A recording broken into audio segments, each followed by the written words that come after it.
Please come in. You're right on time. The door only opens when the clock strikes midnight. Georgia and Hannah are preparing to broadcast from the belfry. Just like this old bell tower, they have many stories to tell. Some old and some new. Follow me up these stairs, but mind your step.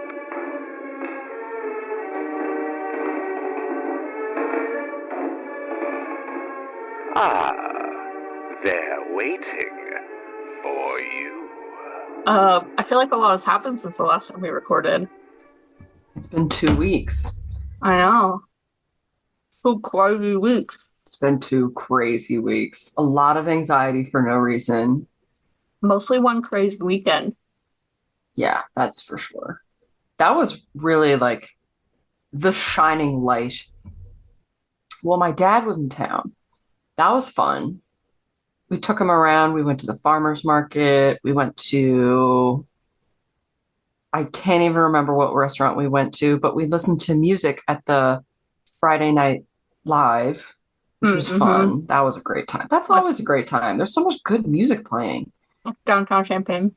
What else? We went to the ECIAS garage sale. I got some stuff. Gave up some plants. Bought some plants. Gave up a lot of plants. Yeah. Oh, yeah. We had Shannon's surprise birthday party. How could I forget? I didn't actually forget. You just posted about it yesterday, so we might as well talk about it. That was me doing a bit. That was me doing a bit like, oh, yeah. Oh, yeah. We had been planning Shannon's surprise birthday party, which, super surprise, his birthday is in December. December 23rd. But he had never had a surprise party before. And I'm assuming, we've talked about this before, he's never really had like just a birthday party before. It's always been that at Christmas. And yeah, so, with like just his family, because all of his friends are doing stuff with their own families. Exactly. So Georgia had this great idea to do Christmas in July. I mean, we've talked about doing like just offhand doing like a Christmas in July thing because Georgia and I love Christmas so much. But that's been like, oh yeah, ha, ha, ha, that would be funny. But then this year was like, well, we could do Christmas in July. And then it's Shannon's birthday. And it's like, oh, shit, that's a great idea. So we've been talking about it since like literally January, I think. I started texting Darren and Andrew about it on his birthday last year. Yeah, like and it's been like legitimately in the works since we started planning for the podcast because we knew that we would have to work in our break times to be kind of around when we would be getting that ready. So it was a really good time. We had it in the afternoon. We had all different kinds of like picnicky snacks and then decorated everything super fucking Christmassy with like the tree and the tinsel and the garland and all of the little knickknacks and shit that one has at Christmas. Well, we have at Christmas. There are some people who do like beige fucking Christmas. How dare they? I grew up in a household where we collected the Christmassy knickknacks from family members who just didn't want them anymore, or like my mom and dad just enjoyed having the Christmassy knickknacks. Or, you know, there's all of my sister and I's art decor that we made in like elementary school and middle school at Christmas time, because they always make you do that. They're like, here, make this stocking how you want it. Mine still goes on my mom's tree. Exactly. Well, it's ornaments and decor. Oh my gosh. There's this one angel that my parents would hang up for, I think they might have thrown it away, or they might still have it. I don't know. And it's just an angel with like the face that I would always draw on like stick figures. Excuse me. And it had like the pipe cleaner golden halo. And they would hang it above our piano every single year. Oh, yeah. among other things. Now I haven't really inherited anything because my family still uses all their stuff. So I've kind of just I've inherited things from other people collections from like Goodwill and other thrift stores and Mm-hmm. stuff. So it could be I inherited this because those folks are dead, or I just took stuff that people didn't want, Yeah. you know. And I have bought some stuff on Amazon. Anyway, that was a really long tangent. I just love Christmas. I love decorating for Christmas. Uh, we're gonna do a Christmas special, probably. We are. I have great plans for it. Anyway, Darren and So, Andrew came for the yeah, party, and that was a big surprise. that was a lot of fun. Shannon cried, and I almost cried, but I didn't. Shannon legit like went in the bathroom and cried for like 10 minutes. He's very overwhelmed, understandably. His favorite part is still that your dad was just there. My dad's favorite part was Shannon calling him a Being called sexy a midget. sexy middle-aged man. Yeah. Yeah, that might have been, well, I was going to say that might have been my favorite part too, but I really liked it when Shannon was opening presents and he seemed really, really happy to get the hot dog Yeah. keychain. So we're matching. We're hot dog sisters now. And then my big gift was that I booked an escape room for me and him and Andrew. So Darren stayed through Monday morning. We played D&D in person. It was awesome. We all dressed up as that was so much pirates. fun. We can post that picture. And we're gonna continue that campaign tonight. Dolls. And I'm then not going to dress up as a no, me neither. Sorry. And then so Darren left Monday morning and I took Monday off work. So we went and did an escape room. We did the cabin one, Revenge of the Cabin. We won. Nice. So How I'm 3 much for 3 time? undefeated. How much time did you have left? Um, like 5 minutes, Okay. which doesn't sound like a lot, but I think in escape room time it is a lot. That is a lot. That one that I did in Erie with the roomies, we almost beat the record. We had like 30 some minutes left. Yeah. I was I like, mean, dang. there were only 3 of us, to be fair. Um, and I think the record for that room was like 46 minutes, and I think we did it in like 54. But so like they speak to you. So the way this escape room works, they don't give you like a finite number of clues that you have to like ask for. They just have like a way of communicating with you all the time. And then they'll just kind of be like, oh, like so the one in the cabin is like a haunted doll that has like a microphone in it. It looks a lot like the doll that's in our tree. And in the scenario, her name was Lucy after Lucifer, and I was like, Oh, wow. I should name I should name the doll in our tree Lucy. So we have a creepy doll that Shannon put in our tree when he moved in. I was kind of against it at first, but I'm just kind of used to it now. So I was like, I should name her I Lucy. love it. She's a protector. Yeah. I mean, that tree is huge. So like I refer to that tree as like the spirit of of our little plot of land here. Yeah, the guardian tree. Yeah, and I'm convinced that's why it hasn't fucking fallen on the house. Like the branches always fall that way. And I'm Mhm. convinced it's because I'm nice to the tree. Or, I'm just delusional, but it's fine.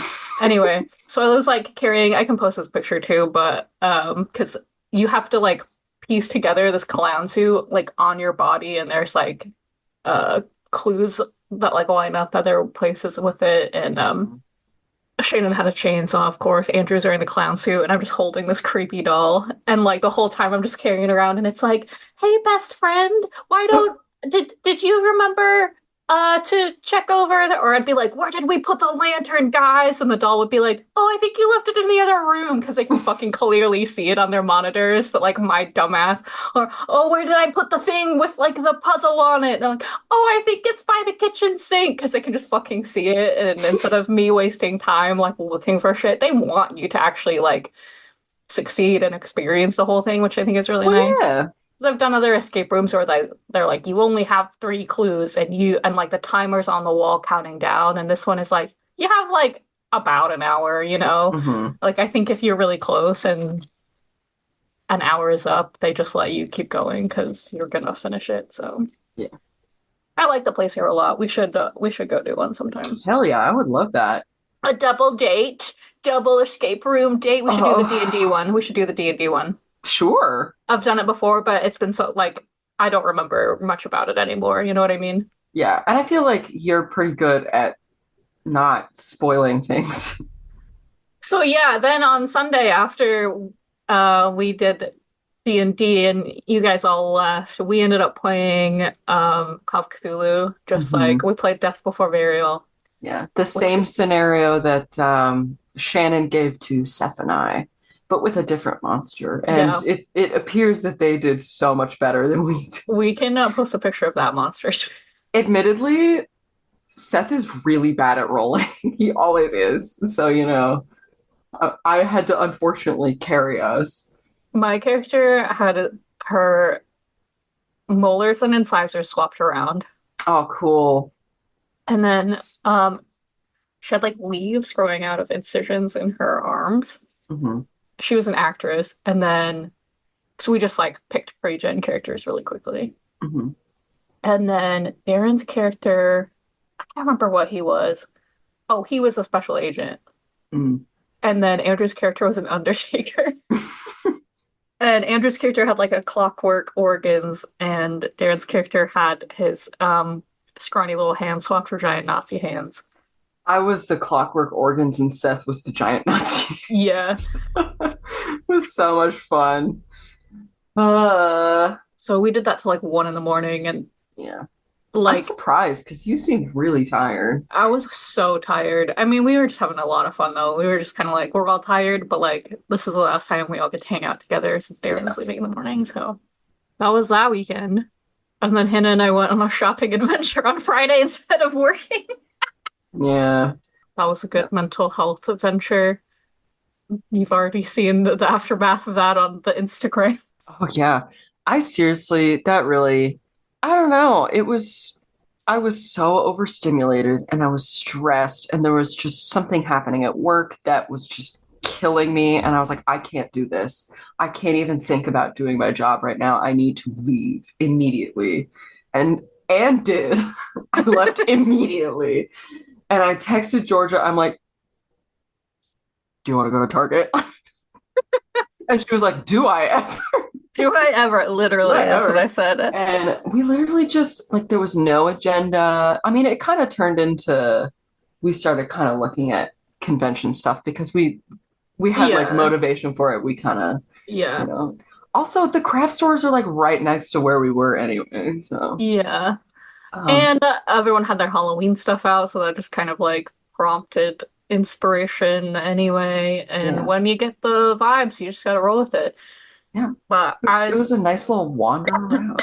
yeah, I was talking to Shannon about it, and he was like, I'm glad you guys are having a good time because I don't really feel like you've hung out that much lately.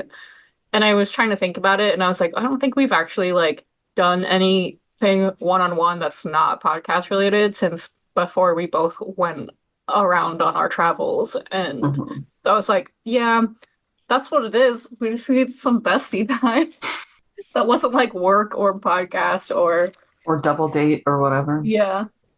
These boys, I swear. Ugh. Did you see that picture that Shannon made of he and Seth and those bows? No, Open the messenger. I was gonna do that, but I was trying to get my shit set up. Oh my God. No freaking way. We're just gonna have to post a stream of photos that we keep referring to. I'm gonna send this to Seth really quick.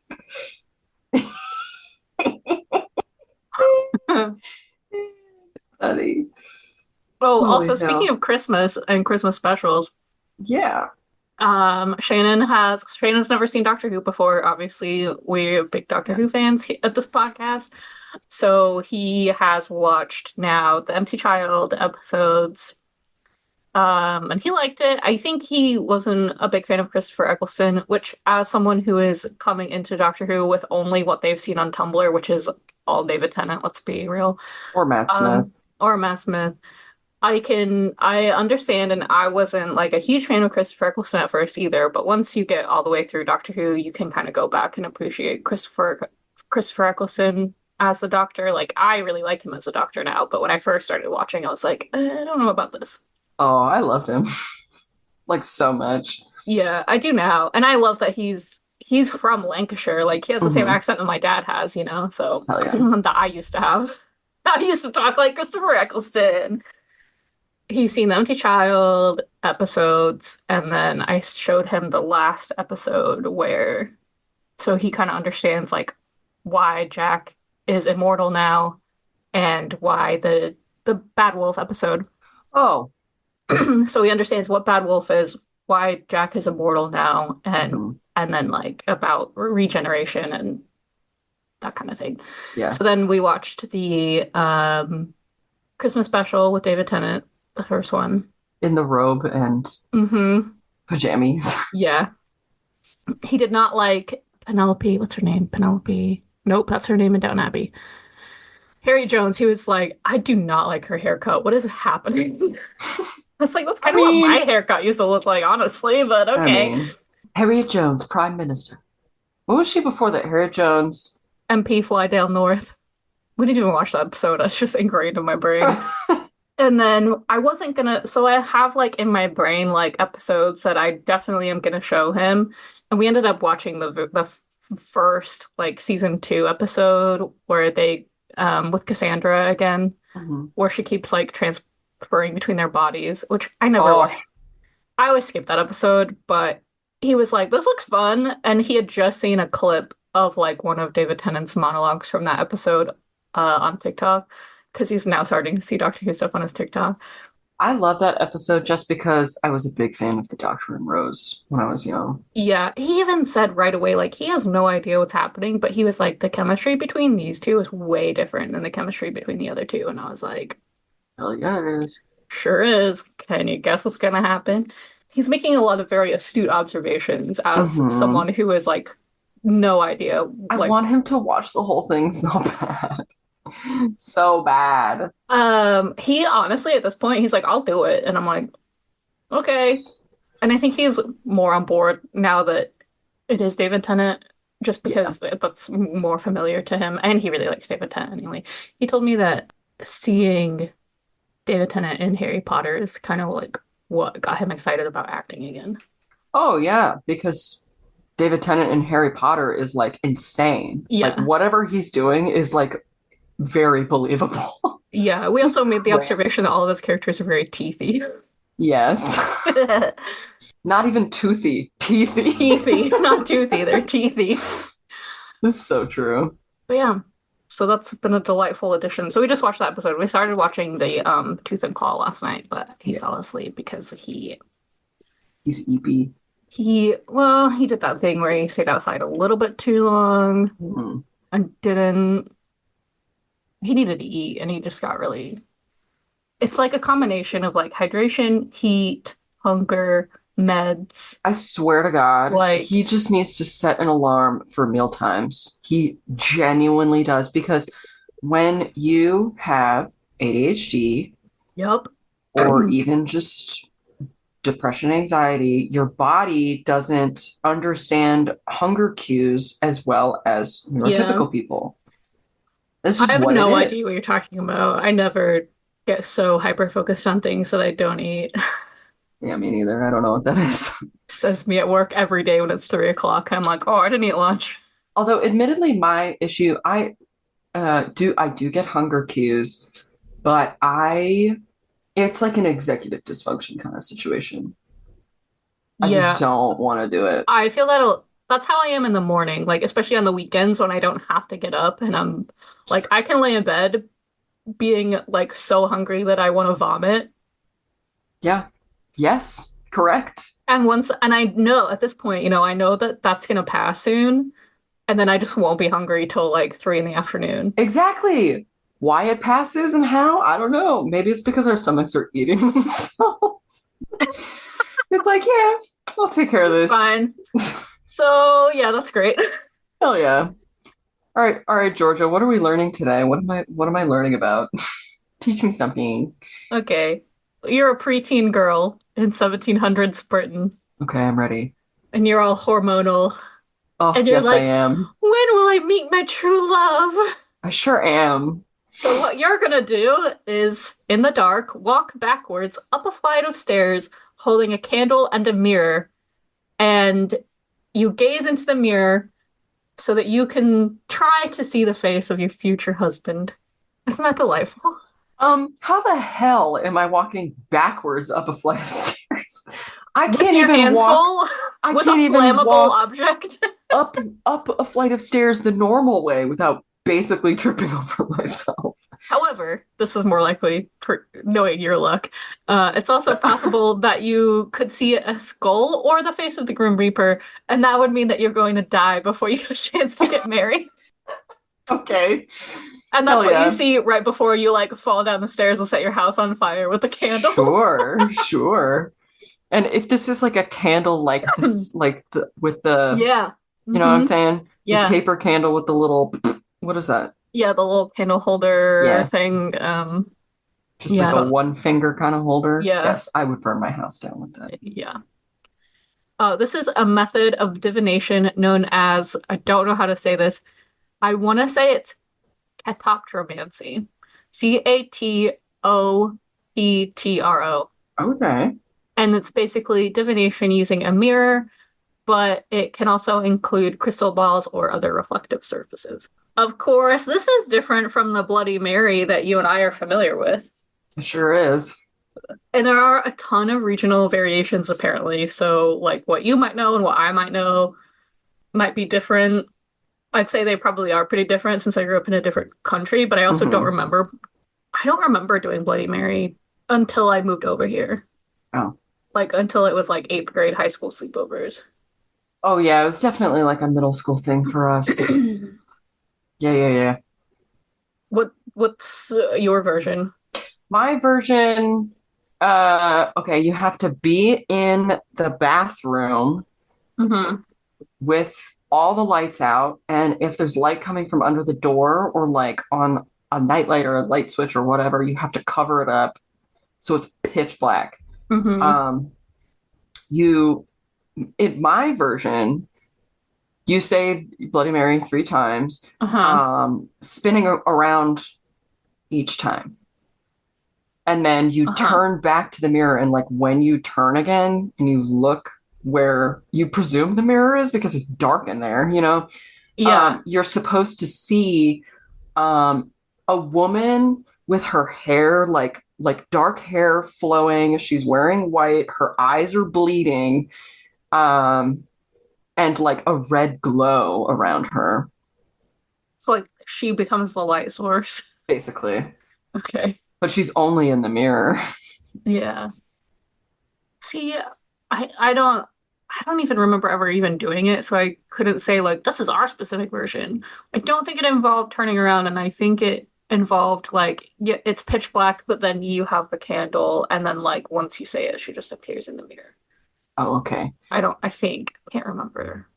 But I anyway, I was just gonna say I remember it very specific. Like in my head, I was picturing myself in our upstairs yeah, that was like bathroom doing very it. detailed. No, I remember doing it so specifically. My next door neighbor Tiffany taught me how to do it. Tiffany. Yeah. Tiffany sounds like the older cool girl neighbor who would teach you how to do something like that. We were the same age. She was cool, but she was also not nice. She was mean and she was emotionally and psychologically manipulative, Oh my God. I had even this as exact a same child. experience. So like this was the closest thing I had to a best friend growing up and like, I'm still in contact with her. I could easily see her if I Yeah, wanted to, but I've right. been Yeah. home a bunch and I just never have. But yeah, she was like my best friend, but she was super fucking mean to me all the Yeah. time. I don't know. I think maybe she just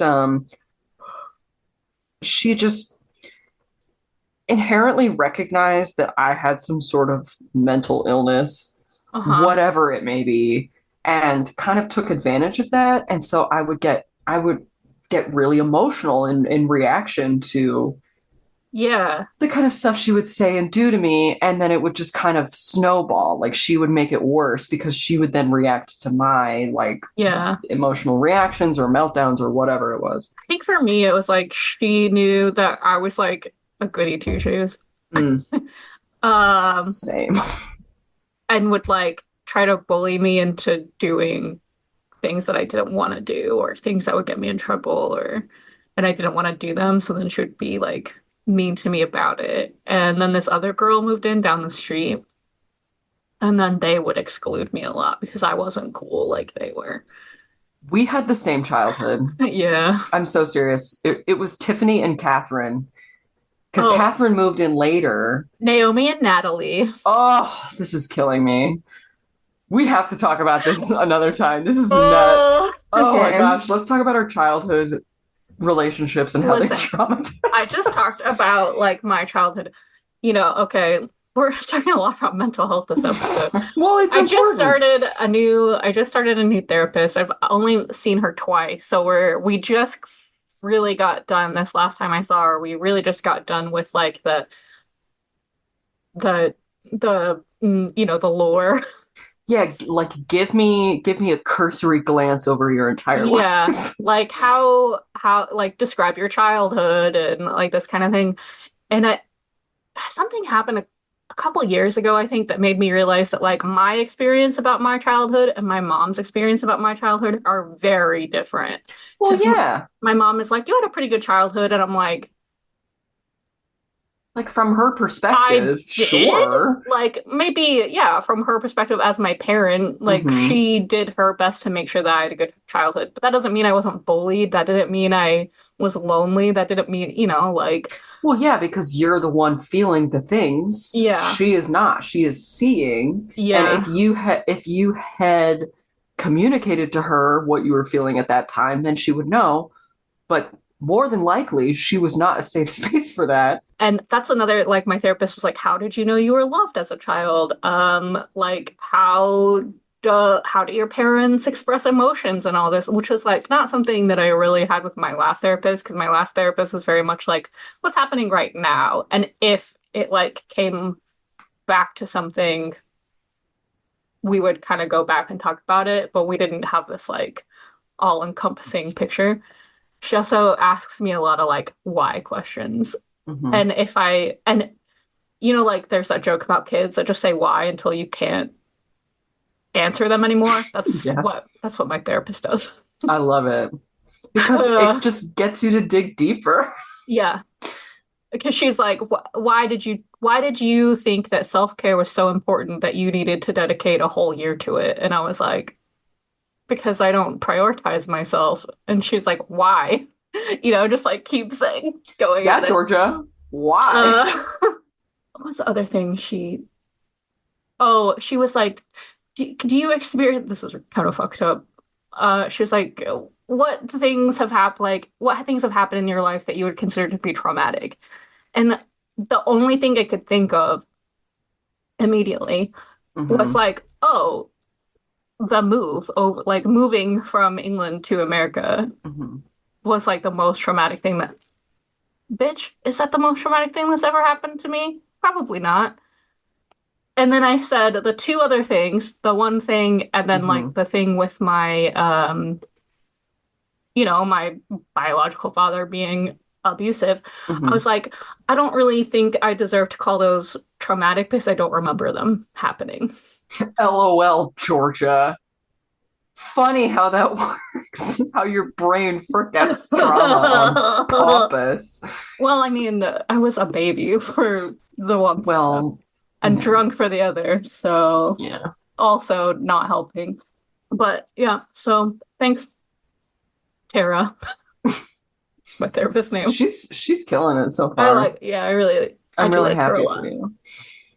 Ugh, okay, anyway, all right. So there are several different names, Okay, yes, I'm ready. including Bloody Bones, Hail Mary, Black Agnes, and the one I think you will remember the most is Mary or Martha Worthington. Hmm. Mm-hmm. I'm doing the I know. eyebrow wiggle. Oh, Yeah. It seems like Oh the yeah, I internet. forgot that you have to narrate it. I'm like looking at you like, yeah, duh. Oh Lord. My cough is still present, but only when I'm laughing. It's really unfortunate. Awkward. It seems like the internet was really helpful in resurrecting and popularizing Bloody Mary folklore, but variants can be found as early as the 60s. But it wasn't until the internet that people were like, why are we doing this? Where did this come from? People have tried to interpret or explain the need to play this game as well. So you'll love this one. One folklorist, what was his name? Alan Dundes, I think is his name, suggests, can you guess it? A Freudian theory about Bloody Mary being a metaphor for adolescent girls entering puberty and like the fear of your body changing, but also being excited about having sex and blah, blah, blah. Because it's like this initiation ritual into womanhood. It's in a bathroom where like you experience your period and like have that, let's be real, trauma for the first time. I think, are we going to talk about this more? Or should I? You can, that's what I have to say on that, according to my notes. That, first of all, fuck Freud. Second of all, I think that's such a perspective from like after the fact. I don't think that's in not any what way we're that doing when we're playing Bloody Mary. No, that's not like an origin thing. No. That's just like this is what this could represent. And the fact that it's a man saying it, sure, is very like, what the fuck do you know about being a preteen girl playing Bloody Mary at a sleepover? Yeah. All I ever knew about Bloody Mary is that she would just be bloody and scare the shit out of me. Yeah. Well, and it reminds me of that kind of joke about like how boys imagine girl sleepovers are being, with like braids and pillow fights, but then actual girl sleepovers where we have like Ouija boards and we're fucking trying to do seances and like rituals and shit.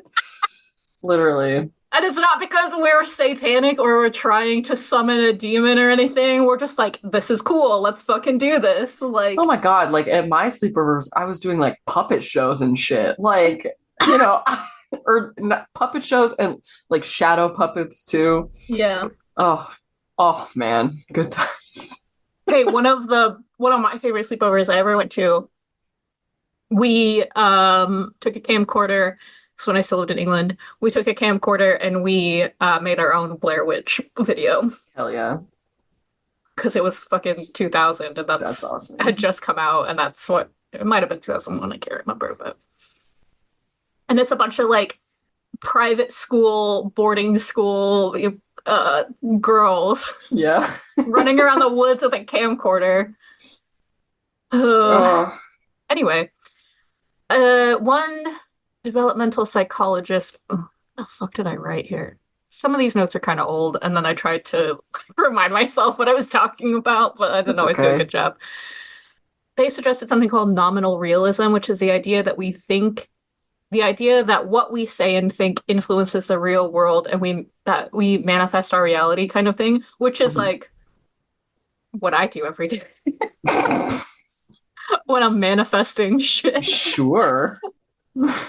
But at the same time, we all know we're not going to go in a bathroom and literally summon Bloody Mary in the mirror. So I want to, though. Listen, 13-year-old girls just want to be creepy. That's all there is to it, I think. I would love to see a ghost. Me too. Just to prove that they're real. I want to so bad. Like for my own edification. Just even if people don't believe me, I will know, bitch. I saw it. I know. It's like, I want to believe, but nothing has made me a believer yet. Yeah. So to go back in history, there are some examples of catoptromancy, or divination with mirrors, as early as 1 Corinthians in the Bible. No shit. Chaucer wrote about it in 1390, and Shakespeare also uses it in Macbeth in 1606. There's a variation of a proposed origin story written by Robert Burns, the Scottish poet. We love him. He wrote the poem about the haggis. He wrote the words to Auld Lang Syne. We should do Burns Night. That'd be fun. That's in January. If you look in a mirror and eat an apple while holding a candlestick, kind of like the scenario I set up at the beginning, and then a spirit will appear. And some people also believe that that story that he wrote was like one of the influences of Snow White. Oh, Because we also have divination with mirrors in Snow White as well. yeah. Mirror, mirror, mirror on Oh, the wall. makes sense to me. And that's There, Snow White and the Huntsman? Is the original story? there's like Or, there's a bunch of different ones. yeah, I'm gonna write it down Yeah, just so I can look I into it. read more about it, but I didn't take any notes over it because it seemed like it was gonna go off in a really convoluted tangent. Yeah. But there were like one folklorist has given them this like classification of like a story type 709, and there are all these different folk tales that are Snow White, but they're like slightly different, and some of them are more Germanic, and some of them are British, and some of them are French, and and like they all kind Hmm. of, but they're the same story, and so it's really hard to be like that was the first one, or and some of them don't even involve like mirrors and apps. One of them is about two trees, Yeah. and one tree thinking it's prettier than the other. I So tried that not got to laugh, but I couldn't help myself. so that just got really. I was like, never mind, I'm not going to go into that. There was a book written in 1883. I didn't write down the name of it, and I couldn't find it again. That's fine. But it says, when a boy, assuming when the author was a boy, one of my aunts who lived in Newcastle upon Tyne used to tell me of a certain girl that she knew who was very vain and fond of standing before the looking glass, ad excuse me, admiring herself. One night as she stood gazing, lo, all of her ringlets were covered in dripping sulfur, and the devil appeared peeping over her shoulder. Cute. What a good look. I could So, see that on Instagram. yeah. Instagram selfie. And it just says, lo, all of my ringlets are covered in dripping sulfur. One part of like the folklore might be this lasting superstition that all mirrors need to be turned or covered after a death, which it was a very Victorian belief, which I assume came from somewhere else to begin with.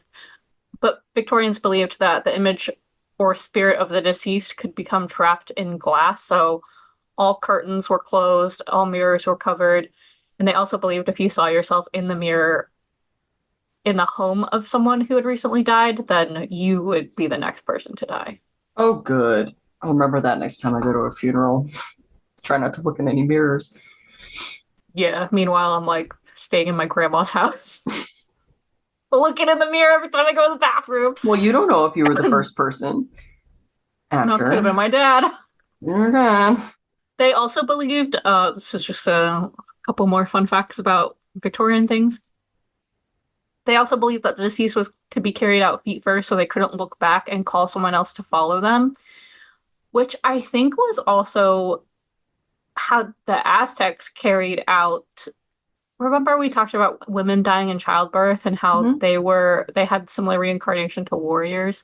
Hmm. They were taken out of like they busted a hole in the back of the house and then carried the woman out feet first so that she also couldn't take anyone else with her. Yeah, did you say that was the Aztec? Yeah. Yeah. Clocks were stopped in the house to prevent bad luck, and the photographs were turned around to protect those pictured from possession by the spirit of the deceased. Okay. That's why Victorian houses always had fucking cloths covering everything. I mean, it looks pretty cool. I don't know. Yeah. Layers are lit. Well, that and like they would close certain rooms for seasons, wouldn't they? Like this Yeah. is a summer room, so at the end of the summer you put dust covers on everything to protect it. Jeez.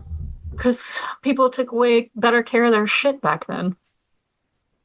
Their shit was of better quality in the first place, I guess.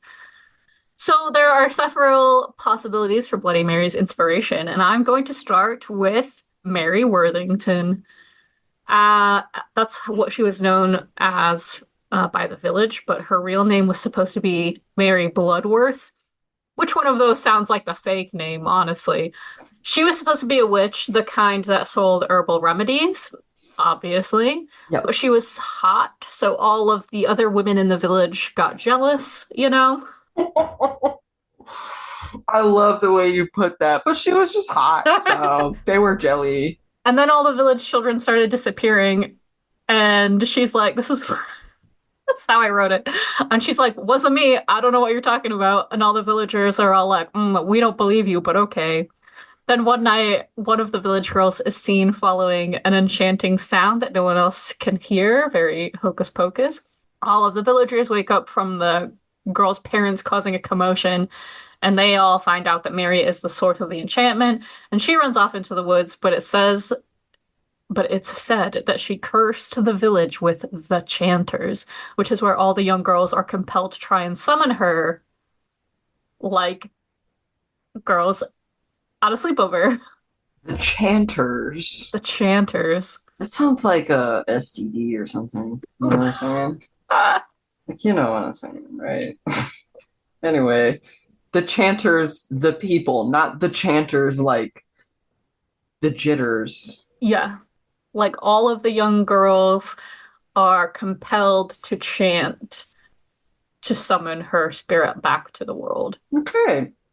Yeah, girls at a And sleepover. I was sure chanting yeah, something. It was mostly light as Party a in the feather, stiff as a USA. board. Light as a feather, stiff as a board. Let's talk about other witchy shit we did at sleepovers, which I never did that either. But while all of this is obviously a legend, there was a real Mary Bloodsworth who was one of the witches hanged in Massachusetts for making her neighbors' cows go dry and for making young women go crazy. A young woman go crazy and drown herself, Rip. which I'm sure she totally was responsible for that.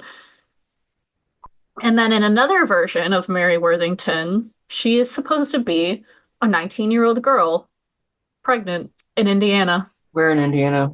I don't know. No. And she was, very proud of her looks. She won some pageants. She wanted to be an actress. Was unmarried and got pregnant, so it's a scandal. And it said she was eventually killed by a doctor who was the baby's father, potentially in a failed abortion, depending on Hmm. some versions. And she tried to use her blood to write the murderer's name on the mirror, but she could only get as far as TRE before she died. There was no evidence to point to the doctor otherwise, so her case went unsolved and she became a vengeful spirit. And this is the version that Supernatural uses for season 1, episode 5. I Mhm. could not believe it was that early in the series. I thought it was later on, but I know the first like 2 seasons were just all of those like really early yeah. seeming ones. They could all be interchanged, I'm sure. Yeah, and it seemed like a lot of them used similar vengeful female spirit. Sure. You I'm know, like, about to talk about one yeah, too. Like it's so common. They were just I mean, yeah, that is a really common trope in folklore. uh-huh, Throws up. uh-huh. So one historical figure who shares a nickname with the urban legend is Mary Tudor. Mm. She is the daughter of Henry VIII and his first wife, Catherine of Aragon, who I totally mentioned in the last episode, but not on purpose. It just worked out that way. At this point, the monarchy is still strictly Catholic, so no divorces, but Henry decides he doesn't want to be married to Catherine anymore, as we've talked about many times, partly because she can't provide him with a male heir, so the English Reformation happens. Henry forms Church of England. Divorced, beheaded, and died. Mhm. Divorced, beheaded, survived. So, Lest ye forget. importantly for this story, Mary Tudor remains Catholic. She becomes queen in 1553 and decides it's time to put things right. She wants to make England a Catholic country again. She burns almost 300 people at the stake, bishops, priests, regular people, calls them all heretics, and that's what gave Bloody Mary her nickname. Probably unsurprisingly, history has likely skewed the perception of Mary Tudor as Bloody Mary. And it's now believed that she was no bloodier than Henry VIII or any other monarch of the time. So we just have another splash of sexist propaganda against women in power. Mm-hmm. None of that really correlates with the legend at all. So just, it's one of those things where this is a Bloody Mary, that's a Bloody Mary. One of the other inspirations is Mary, Queen of Scots, who was Queen of Scotland around the same time as Mary Tudor was Queen of England. She married her half-cousin, cutting it a little close there. It's fine. And a couple years later, his house blew up and he was found murdered in the garden. Sounds very Clue, doesn't it? Yeah, a little bit. So one guy was accused and eventually acquitted of murder, and then he turns around and marries Mary. Mary's Mary. Which is not suspicious whatsoever. No, not at all. The whole house blowing up part, murdered in the garden, married Mary. Yeah. Then there's an uprising, and by this time, Mary Tudor had died and her sister Elizabeth I was queen, so Mary goes to hide sorry, that is confusing. Mary Tudor had died, who was the first Mary we talked about. Her sister Elizabeth I became queen because Mary Tudor also was unable to produce a male heir, or any heir. So Mary, Queen of Scots, goes to England to hide at Elizabeth's palace. I think they're cousins or something, if I remember correctly. Anyway, Elizabeth I is like, LOL, no thanks, and imprisons her. And then after 18 years, decides she's guilty of plotting an assassination and has her executed. So she is beheaded, but not very well. The first axe blow misses her neck and hits her in the back of the head. The second one severs her neck mostly, but there's still a little bit hanging on. So the executioner cuts through that and then picks up her head by the hair, except she's wearing a wig, so her head falls out. And for this, she is now a vengeful spirit. That's so messed up. Doesn't really correlate to the legend either, so who knows. Another proposed possibility is Elizabeth Bathory.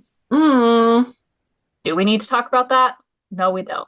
What a great conversation that was. Yeah.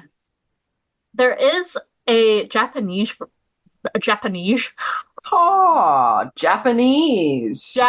version. I think Georgia talking about something that isn't European. Yeah. Well, sorry. Because when you think of creepy ghost girls in bathrooms, man, Japan does it really well. They sure fucking do. Hanako-san, I think, is the Japanese version of Bloody Mary. You go into the girls' bathroom at school, which is apparently commonly on the third floor, and you knock 3 times. I think it's a numbers thing. So you knock 3 times on the door of the third stall on the third floor bathroom. Yeah. And you ask if she is present. And then if the response is some version of yes, then you are pulled into the toilet, which is maybe a portal to hell. Or maybe you're just eaten. It's, unclear. Probably reached a horror game that I've watched. Was it on Game Grumps? Play, maybe. That has to do with that. Oh, wait, no. I think it might have been Steam Train, which was Aaron, Dan, Ross, and whoever. Although it was usually without Aaron. Anyway, please continue. I sure hope they put out another 50-minute episode of Supermarket Simulator soon. They're going to. I saw they recently posted they have 10 episodes recorded currently, and they plan to record more. So they have a total of 1 through episode 1 through 10, and they're going to record. Yeah, and it's only 1 through 4. I want to play Supermarket Simulator, bro. Watching them play it, I'm like, oh. It looks so satisfying. It does. I have a lot of games on my computer that are kind of in that realm. Simulator games are really satisfying and fun. I definitely yell at the TV a lot when I'm watching that one. I mean, that's all most of Game Grumps I've ever seen is these 4 episodes of Supermarket Simulator. But I'm Yeah, like, the lights aren't even. Turn the lights on. Check the market price. that would be Aaron.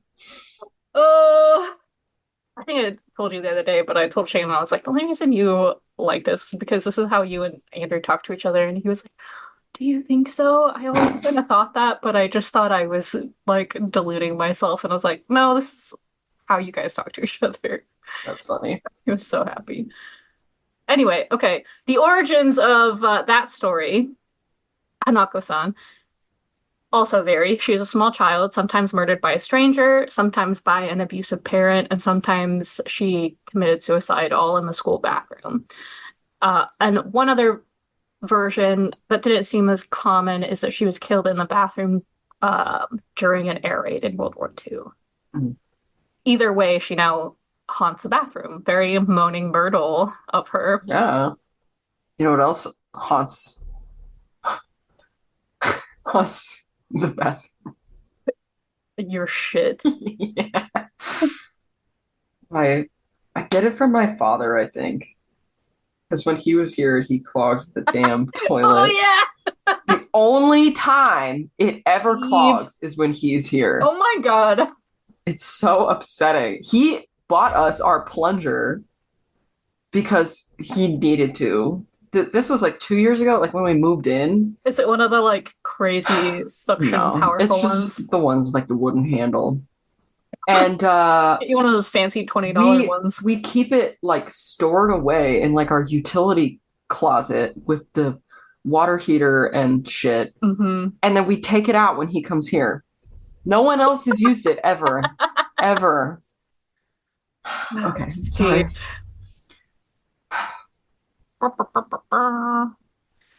So, there is likely a science thing happening here. A science thing? A Okay. science thing, yeah. You know the pictures that have the cross in the middle and there's like colors around it, and you stare at the cross and the colors like go away? Yeah. That's an example of something called Troxler's fading, where your brain just starts to like ignore things that aren't stimulating it. Mm-hmm.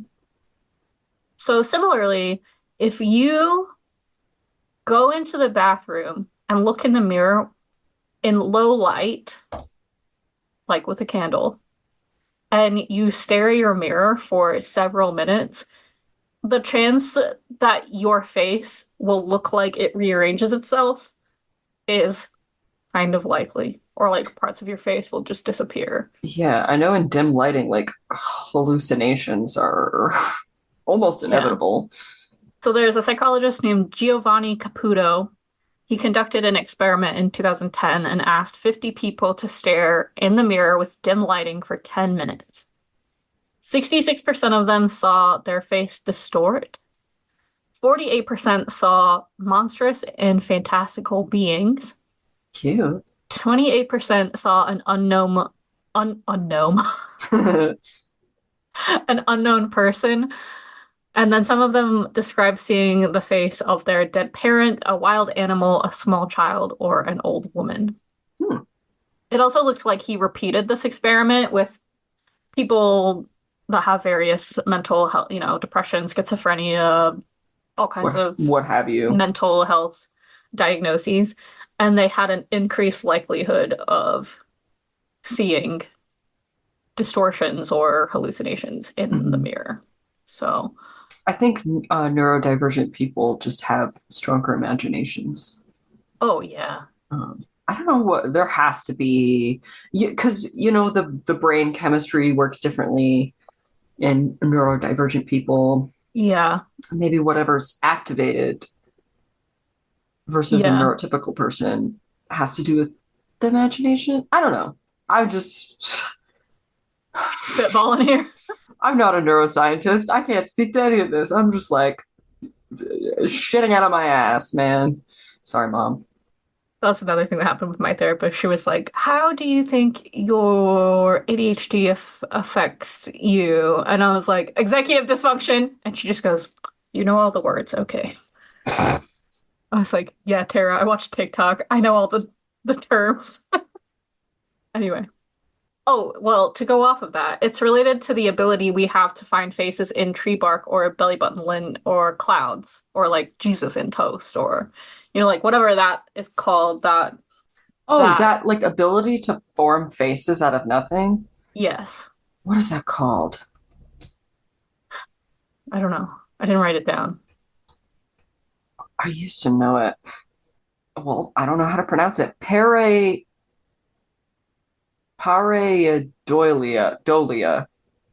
Pareidolia. I don't That's know. not what I was thinking it was called, but yes, okay. Maybe that's why I didn't write it down. Well, let me learn how to pronounce it. Pareidolia. Okay, that was easy. Pareidolia. Well, the likelihood of hallucinations happening in dimly lit mirrors is related to that. Mhm. So, and if that is probably something that people with more imagination have as well. So, Then why was makes I sense. told I have to sit in the pitch black? I don't know, I'm not gonna be man. able to see anything. The heck? Distortion of an image also makes it so that your brain gives it familiar attributes to fill in the gaps. Mm. So, yeah, imagination. So you might see your forehead disappear or your mouth take over the entire bottom of your face or your eyeballs sink all the way to the back of your skull. If you try any of this after listening, please email us and tell us what happens to your face. Yeah. I'm not gonna do it because I think I might have a mental breakdown. I'm not gonna do it because, yeah, I I like, fuck, man, have I enough would, body dysmorphia as is, you know? yeah, Shannon grabbed my stomach this morning and then I was just like, I feel like a whale, please don't. And then I just lay in bed making whale noises for like 10 minutes. That's funny. So that's where I am. Everything's fine. On that note, maybe you need a strong drink, a Bloody Mary, perhaps. LOL. So funny. I don't even like Bloody Marys, but it's fine. Vodka, Vodka. Add tomato your juice. 2 shots of vodka. Have you seen that vine? No. Oh, okay. Well, never mind. I'll send it to you later. Its origins probably go back to the 1920s at Harry's New York Bar in Paris, which was a popular hangout for people like Ernest Hemingway, Sinclair Lewis, Rita Ooh. Hayworth, and Humphrey Bogart. Mary Tudor was another suspected namesake for the cocktail as well. Uh, the tomato juice being red, symbolic of all the blood she spilled, and the vodka, fire water, Okay. for the fact that she burned people alive. Oh. Which Okay. doesn't make any sense to me. No. The other potential theory is that there was this American entertainer named Roy Barton who frequented Harry's, and he suggested naming the cocktail after a waitress, Mary, who worked at the book. My mouth keeps trying to do English vowel sounds, and it's very confusing to my brain. Okay. You say whatever you feel you want to say. He worked at the Bucket of Blood Saloon here in Chicago, and the bar was said to have received its name in turn from the owners throwing buckets of dirty, bloody mop water into the streets after fatal fights and stabbings. Cute. So the waitress that worked there was Mary, and this entertainer was like, yeah, you should name it this after this waitress. Uh-huh. And that's the history of a Bloody Mary cocktail. That's The end. the end. Here, let me Continue send you this. Oh, really quick. I didn't write down any talking points. It's fine. We kind of talked a lot.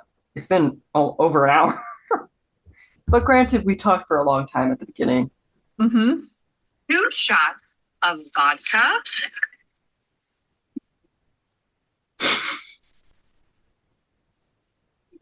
It's like watching Too Many Spirits when Stephen Lim does not measure and he just pours in a shit ton of liquor. And you're just like, all right. Yeah. Hell yeah. Thank you for sharing. I can't wait to talk about more vengeful female spirits Fuck yeah. in 5 minutes / next week for the listeners.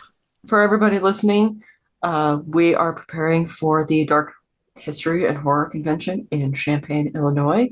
That will be on August 31st and September 1st at the Orpheum Theater. the Orpheum, the old Orpheum Theater in Yamada. downtown. Yamada. Please come. We'll be tabling. We're working on that. I'm I mean, making buttons. we're pretty much going to be working on that in all of August, really. Yeah. We invite you out. Maybe we'll post pictures of the buttons once they're made, so if you can't come, you can still buy some. Yeah. But you have to pay for shipping. Yeah. That's the poopy Sorry. part, but you know. Okay. Or if you're someone that we know in real life, we can just Bring give it them to you when we see you. Yeah. Looking at you, Mom and Dad. Yeah. Yeah. All right. Okay. Bloody Mary, Bloody Mary, Bloody Mary. Well, that concludes this week's broadcast. I hope you've enjoyed it.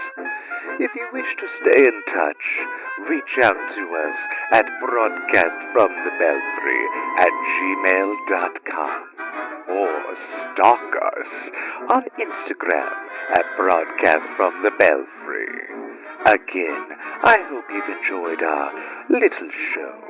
Please rate and review. And until next week, stay spooky.